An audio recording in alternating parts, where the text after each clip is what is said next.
hemos invitado hoy precisamente a Alonso Castillo Cuevas, pues para que le informe a usted, para que informe a través de este medio esta situación que involucra nada menos que al fiscal general de la República, que está por cumplir 3 años al frente de esta institución, fue electo para 9 años, y le damos la bienvenida. ¿Cómo está, Alonso? Muy buenas tardes.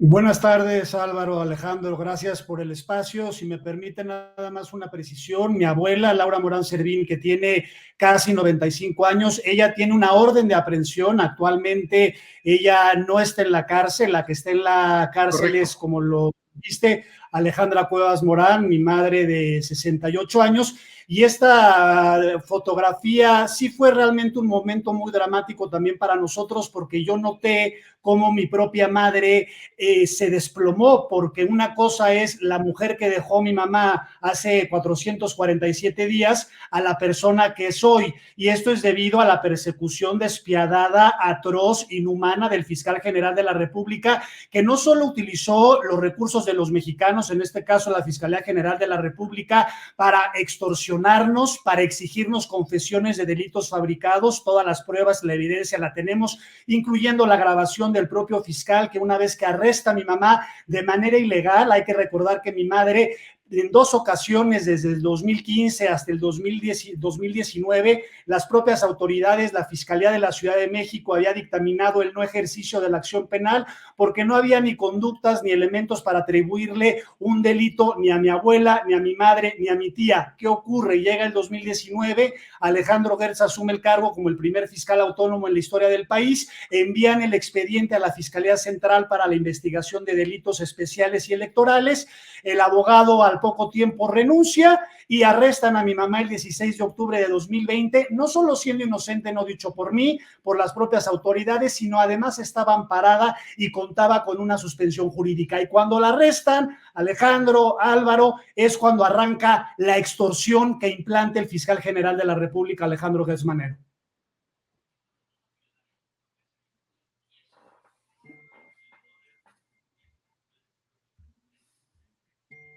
No estoy oyendo, perdón.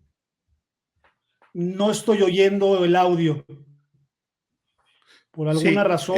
Falta activar tu micrófono, Alejandro. Perdí el audio de Alejandro un segundito, no escuché la pregunta, perdón.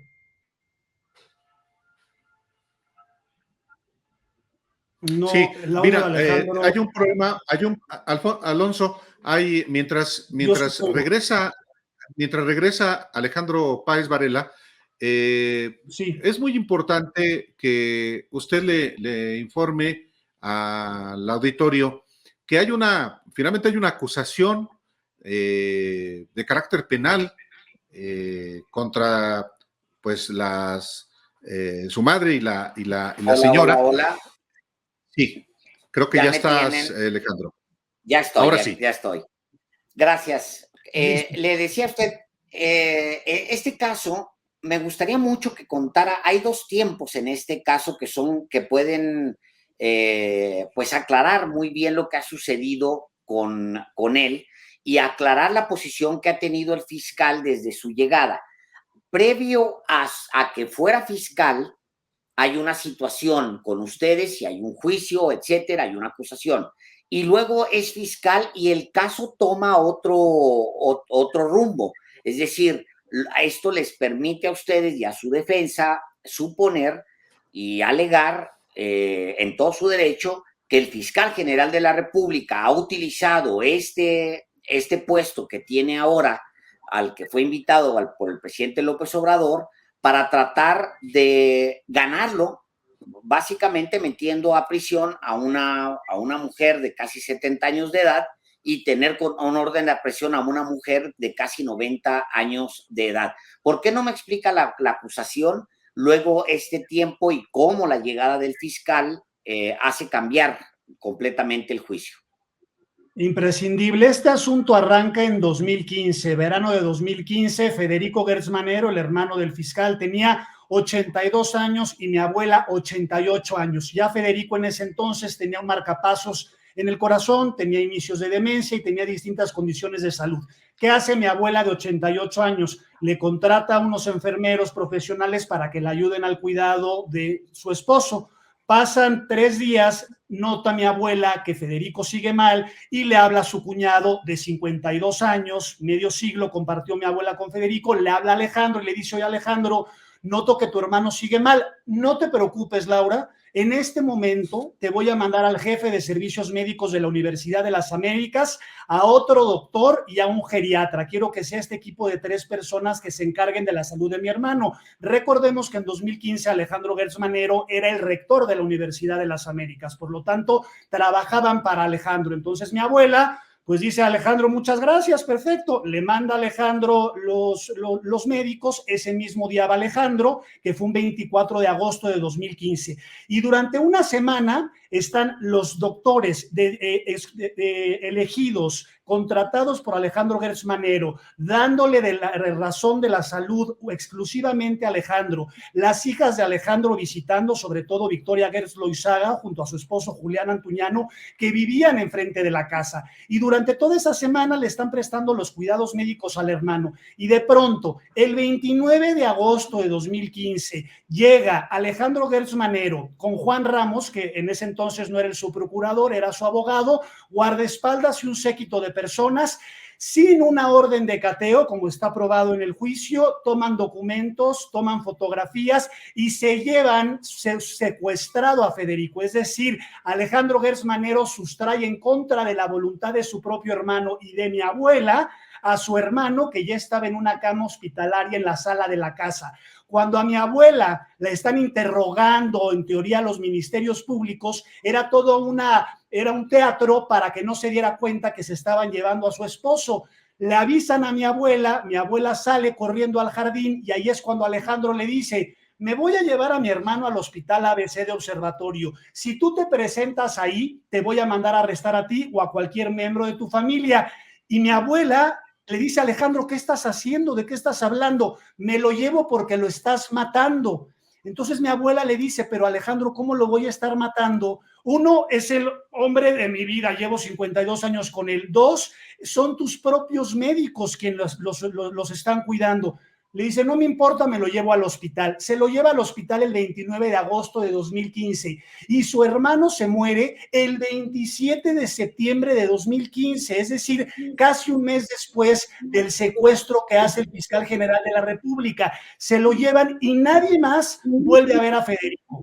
Durante estos, empieza el juicio, esta batalla judicial, el abogado Alfonso Jiménez O'Farrill toma el caso y durante 5 años gana todo. ¿Por qué gana todo? Porque es una fabricación del fiscal, porque testimonios, necropsias, dictámenes periciales, 5 años de prueba, las propias autoridades, la Fiscalía de la Ciudad de México, en 2 ocasiones les dice: no hay delito que perseguir. Pero llega Alejandro, vamos al segundo tiempo que me estabas tú diciendo, Alejandro, y ahí es cuando envían mágicamente el expediente a la Fiscalía Central para la investigación de delitos especiales y electorales.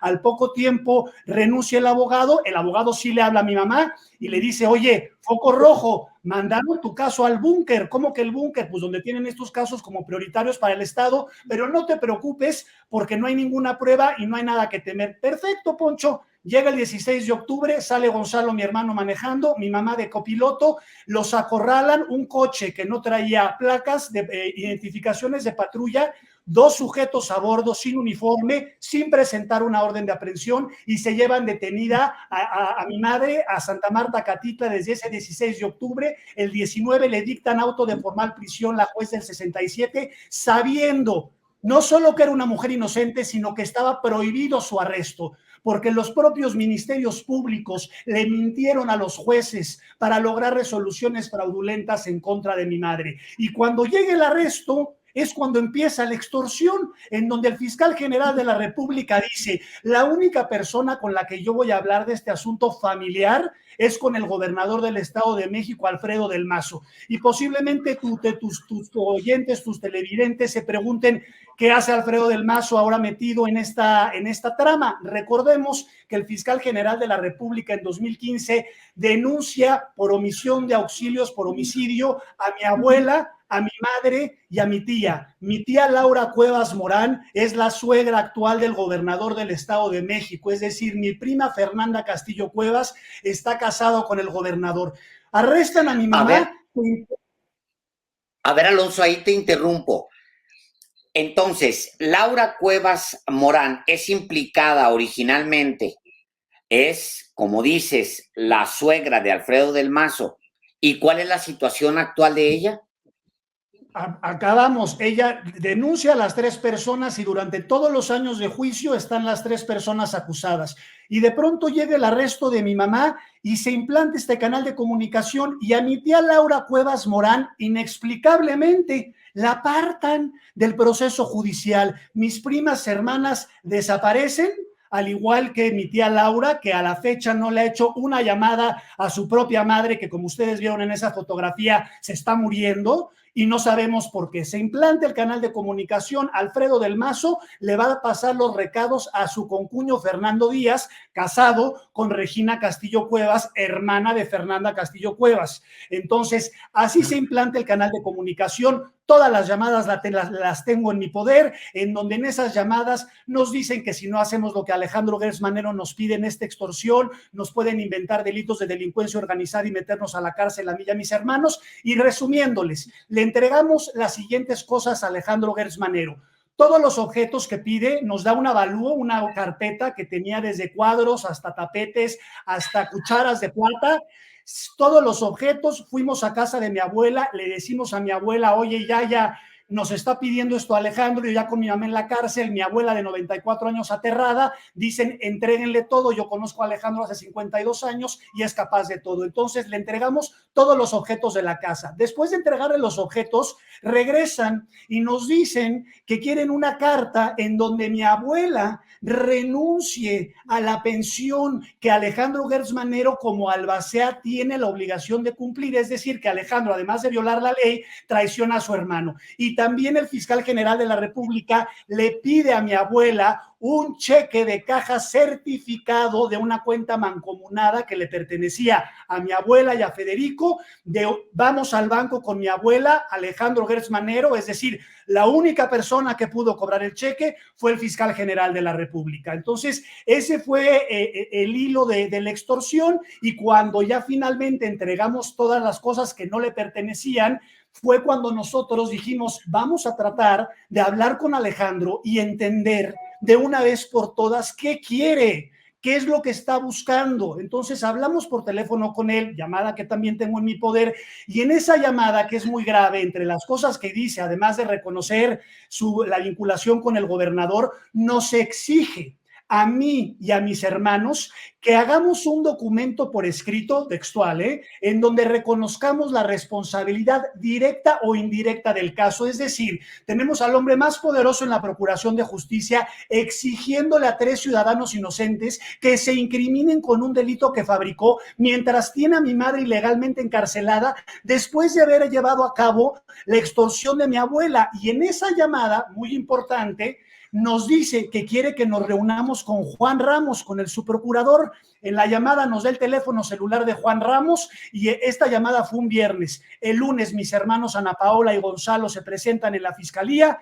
entran, dan sus identificaciones, suben en el elevador a la oficina de Juan Ramos y cuando llega el subprocurador, lo primero que les dice es: ¿dónde está el documento por escrito que les pidió el doctor? Es decir, que ahora tienes al subprocurador, en lugar de atender a los más de 100,000 homicidios y más de 90,000 desaparecidos y todas las tragedias que vemos todos los días, ya es no solo el abogado particular de Alejandro Gertz Manero, sino que además nos está exigiendo una confesión que el propio subprocurador Juan Ramos sabe que es ilícita. Entonces, a partir de ese momento, cortamos cualquier tipo de comunicación y se ha llevado el caso como se tiene que llevar judicialmente, en donde ha sido realmente enfrentarte con las órdenes de un emperador como Alejandro Gertz Manero, hasta que llegamos al amparo, que lo ganamos, porque la propia juez de amparo dice: está lleno de irregularidades, de contradicciones del propio fiscal general de la República, de sus hijas, de sus yernos. Imagínense ustedes que cuando nosotros apelamos el auto de formal prisión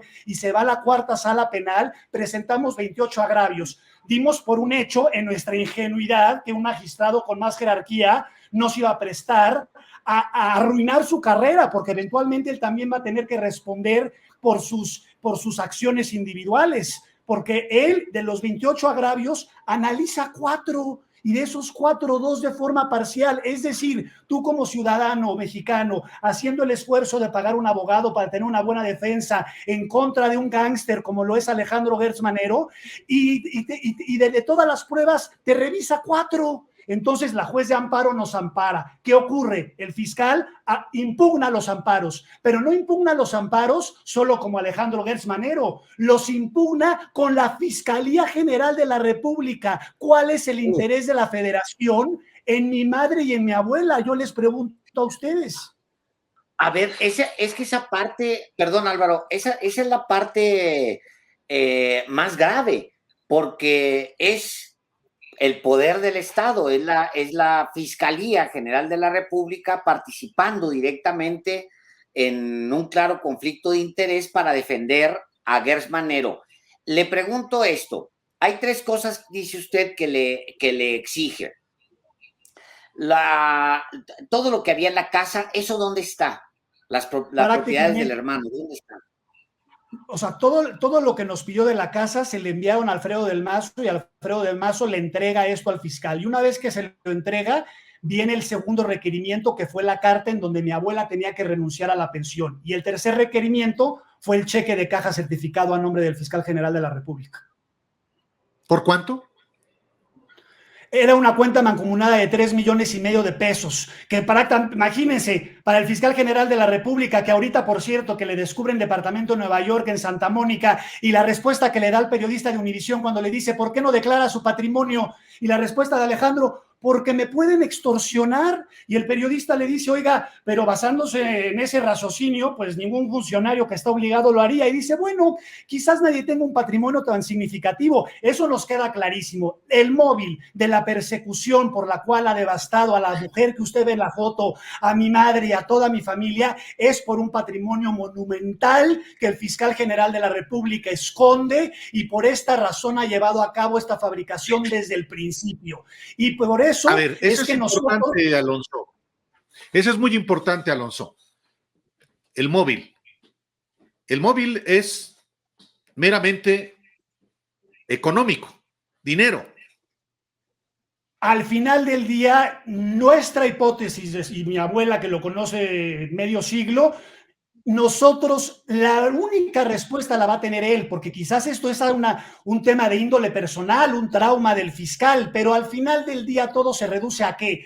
Cuando nosotros presentamos tanto al licenciado, al doctor Nieto Castillo en la UIF, y luego ya le presenté también a Pablo Gómez un estado de cuenta que nosotros encontramos en casa de mi abuela, de casi $8 millones de un banco suizo, Julius Baer, que tenía una sede en Panamá, en un paraíso fiscal. No era la primera vez que Alejandro Gertz Manero sale manchado en paraíso fiscal. Les recordamos que en 2017 el Consorcio Internacional de Periodistas de Investigación sale en una empresa en Islas Caimán, y Alejandro dice, yo no sabía que mi hermano tenía esa cuenta, no sabía tampoco de estos $8 millones, pero volvemos a lo mismo. Estos $8 millones son ya cacahuates para el fiscal general de la República. Si se puede comprar en 2 años 100 coches, estamos hablando de que nosotros no sabemos si Alejandro piensa que mi abuela va a abrir un cajón y quizás al hermano se le traspapeló otro estado de cuenta, o qué secreto cree que mi abuela puede tener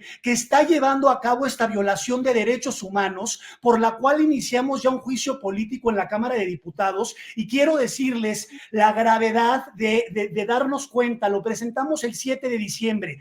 A la fecha, únicamente 2 representantes de todo el Congreso, ya sea Cámara de Diputados, de senadores, nadie dice nada del fiscal general de la República. Es evidente evidente que Alejandro Gertz Manero tiene el control absoluto del poder legislativo, porque ¿cómo es posible que con la evidencia que tenemos, con las cartas que le hemos llevado a los senadores, con todas las pruebas en la mano de que les estamos diciendo el fiscal está utilizando la Fiscalía General de la República para cometer delitos, tus impuestos dedicados en este pleito, o porque quiere ser un erudito, 11 años no pudo, pero de repente llegan y le crean la comisión? Es decir, es el mismo modus operandi de Alejandro Gertz Manero, la venganza, y una vez que llegó a la Fiscalía General de la República, ha logrado muchas cosas que nunca pudo lograr antes. Entonces sí me parece muy grave el juicio político por parte del Poder Legislativo. Y ahora, hace casi 60 días, la Suprema Corte de Justicia de la Nación atrae el caso a petición del fiscal general de la República. ¿Pero por qué lo pide que lo atraiga el fiscal? Horas antes de que deliberaran el primer tribunal colegiado en materia penal, es decir, 3 magistrados ya habían analizado el caso de mi madre y de pronto nos cancelan de un día para otro la audiencia que íbamos a tener videoconferencia con los magistrados antes de que deliberaran, y el Consejo de la Judicatura Federal me dice: cancelado todo, cancelado la deliberación, porque Alejandro le pide a la Suprema Corte que atraiga el caso. Todo el mundo nos dice, pues casi es muy doloroso para ustedes porque es más tiempo, pero es lo mejor que les puede pasar, porque va a ser muy difícil que Alejandro Gertz Manero doblegue a 11 ministros, porque Alejandro Gertz Manero se la arrodilla el país entero, hay que ser claros. Del Río Virgen, que por cierto ahorita está en su conflicto, cuando mis hermanos fueron al Senado, curiosamente, del Río Virgen se reunió con mis hermanos y les dijo: hermanos Castillo Cuevas, no tienen nada que hacer, el fiscal general de la República es el hombre más poderoso del país, más poderoso que el presidente Andrés Manuel López Obrador y más poderoso que el Senado. Así que eso fue lo que les tocó vivir, eso fue lo que nos dijo del Río Virgen. Eso, entonces, cuando pasa todo lo del debido proceso y sale Monreal y los diputados hablando del debido proceso, de la justicia, de la Constitución, y nosotros llevamos 446 días diciéndoles: tenemos toda la evidencia, están masacrando los derechos humanos de Alejandra Cuevas Morán, de 68 años en la cárcel, de mi abuela que se está muriendo, de toda mi familia perseguida. Hace una semana recibimos una amenaza que le dejaron a mi hermano en la manija del coche, y Alejandro Gertz Manero va a continuar escalando. ¿Qué esconde? Pues este patrimonio monumental. Este es el móvil de toda esta persecución. Entonces, sí. Ahí le pregunto esto, Alonso, porque ustedes han estado evidentemente hablando de patrimonio, revisando patrimonios, porque pues se trata de, al final, del su hermano Federico. Es decir, ustedes han tenido la manera de ir viendo los patrimonios o el patrimonio que tiene Alejandro Gertz Manero. ¿Es un hombre que se ha vuelto más rico en estos años? Muchísimo más rico. Alejandro Gertz Manero, todo el mundo, cuando él le preguntan, dicen que es la herencia familiar. Sí, la familia Gertz Manero tuvo dinero, hizo dinero, compró propiedades en el centro histórico, tuvo la casa esa, la Casa Blanca, enfrente de la Torre de Petróleos, que por cierto Alejandro la derribó y se construyó un mega edificio. Sí tenían dinero, pero no para estos montos millonarios. Es más, cuando mi abuela ve el estado de cuenta, dice: $8 millones, ¿pero de dónde sacaría? Déjate, Federico, ni Alejandro ni su familia capitales, y eran $8 millones, que ya si tú le sumas el departamento de París, que le encontraron, que por cierto también lo compró como una de las casas que tiene aquí en Las Lomas, en la Ciudad de México, a través de triangulaciones de la Universidad de las Américas. Y ustedes que son periodistas de investigación, yo les doy una sugerencia: hay que investigar muy bien la Universidad de las Américas, hay que investigar muy bien el papel que desempeñan las 3 hijas, Mercedes, Victoria y Alejandra Gertz Loizaga, al igual que los yernos, en la Universidad de las Américas, porque por ahí es donde de pronto el departamento en París, la casa en México, ahora nos enteramos que tiene un departamento en Nueva York enfrente de Central Park, en Santa Mónica. Es decir, ¿de dónde sale este patrimonio? Por eso no lo declara. Pues ¿cómo lo va a declarar? Y como es un emperador y no le rinde cuentas a nadie, yo les pido a ustedes, hay que aceptar Hay que aceptar que Alejandro Gertz Manero es un emperador y que no le rinde cuentas a nadie. Veamos lo que está pasando en el Poder Legislativo. ¿Por qué no cumplen con el artículo 102 de la Constitución? Claramente dice que vaya y rinda informes. Ojo, ya déjate por nuestro caso, que rinde informes por la desastrosa gestión que ha tenido, no dicho por mí, sino por los organismos encargados de evaluar. Pero cuando se presentó la reunión secreta, la aparición, llegó el doctor Gertz. Ya es un milagro que llegue el doctor Gertz Manero, cuando es una obligación constitucional que rinde informes y que de paso explique por qué nos exigió que nos incrimináramos con delitos que fabricó y por qué, sabiendo que tiene una mujer inocente en la cárcel, sigue con esta atrocidad. Alonso, por supuesto que vamos a invitar naturalmente al fiscal Gertz Manero para, por supuesto, que ejerza su derecho de réplica. ¿Cuándo está previsto, o digo, no hay fecha fija, pero para cuándo podría, digamos que, resolverse el asunto en la Suprema Corte? ¿Qué información tiene por parte de la defensa, que tiene obviamente contacto con los ministros de la Corte? No tenemos ningún tipo de información, que es lo que nos está asesinando cada día que pasa, porque ya según la ley orgánica del Poder Judicial de la Federación ya tendrían que haber designado ministro ponente, ya tendríamos que saber algo. Correcto. Se van a cumplir 60 días y hemos presentado 6 oficios, que por cierto, en el 6º oficio dio la casualidad que era el día que él presentaba el informe. Nosotros no sabíamos que el presidente Andrés Manuel López Obrador iba a estar ahí y dio la casualidad que yo, parado con mis hermanos afuera de la Suprema Corte después de entregar el oficio, sale López Obrador, yo traía un megáfono y el presidente nos escuchó, no solo nos escuchó, me hizo, te estoy viendo, te estoy escuchando, y me mandó a una persona de ayudantía de presidencia de nombre Jimena Holguín. No se han comunicado con nosotros. Yo lo único que apelo al presidente de la República es que se siente con nosotros y que conozca la historia de Laura y de Alejandra, de 2 mujeres que le han violado los derechos humanos de la manera más salvaje, utilizando una institución que yo estoy seguro el presidente preferiría sea implementada en las tareas que realmente necesitan una urgencia, no tener a una anciana muriéndose, a mi familia perseguida y a mi mamá en la cárcel. Por lo que yo apelo a los ministros de la Suprema Corte de Justicia de la Nación que se atrajeron el caso, que sea para resolverlo. La justicia es pronta y expedita, transparente, eficaz. Sí. ¿En dónde está? ¿Por qué no nos enteramos? Ayer dijo Saldívar algunos de los casos que iban a mencionar y no mencionan este caso cuando se lo llevan con una urgencia inaudita. Es decir, ¿qué está pasando? ¿Por qué el silencio? Y yo me pregunto, el legado de la... Ya vimos que ya el Poder Legislativo lo tiene aplastado bajo la bota.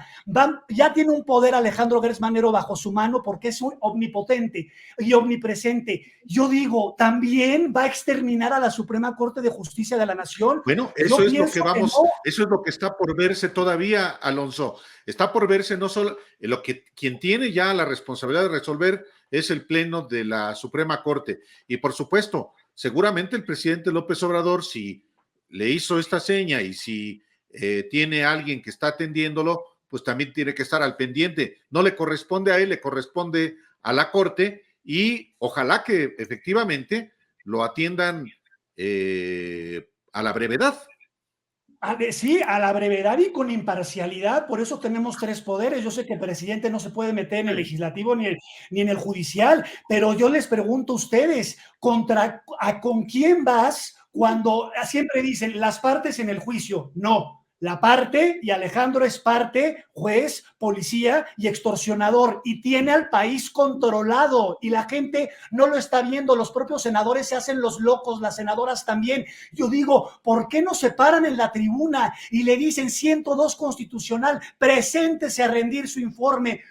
Mudos todos. Esto no es una cuestión partidaria, no es una cuestión de Morena, del PAN, del PRI, es una cuestión de la Procuración de Justicia. Aquí no solo fue el fiscal general de la República quien cometió delitos, también policías, ministerios públicos, jueces. Si te quieren quitar la libertad, abogado de Gertz. El subprocurador. Bueno, ¿qué hace el subprocurador Alonso, pidiéndonos? Ahí está la denuncia está, habemos casi 27,000 personas conectadas en vivo ahora mismo. Ahí está la denuncia puesta. Al mismo tiempo, aprovechamos este momento para decirle al procurador, al fiscal Alejandro Gersmanero, que está, por supuesto, invitado a responder a estos señalamientos que son muy, muy, muy serios, y hablan de mucho dinero, hablan de abuso de poder. Al menos esos son los señalamientos que hay en contra de él. Alonso, pues muchísimas gracias por atender nuestro llamado a estar aquí en Los Periodistas. Gracias por habernos dado este testimonio. Gracias a ustedes y ojalá el fiscal general de la República vaya con ustedes, invítenme y hablamos. ¿Por qué no establece un diálogo? Y los dejo con esta conclusión. ¿Por qué el fiscal general de la República no ha contradecido nada de lo que he dicho, que es un criminal, que es un extorsionador, que exige confesiones, que nos mandó con Juan Ramos? Porque sabe que tengo la verdad en las manos. Él tiene el poder, pero la historia, y no muy lejana, no muy lejana, toda la gente en México, la nación está observando. Yo les digo a todos ustedes, hoy es mi mamá, mañana es tu hija, y si crees que la ley, que el Estado de Derecho, que el código, que el abogado, de nada sirve si no defendemos la procuración y la impartición de justicia. Hoy es mi tragedia y la de mi familia, pero mañana puede ser la tuya. Es tarea de todos. Así que muchas gracias y buenas noches por el espacio y este tiempo. Gracias. Al contrario, Alonso Alonso Castillo Cuevas.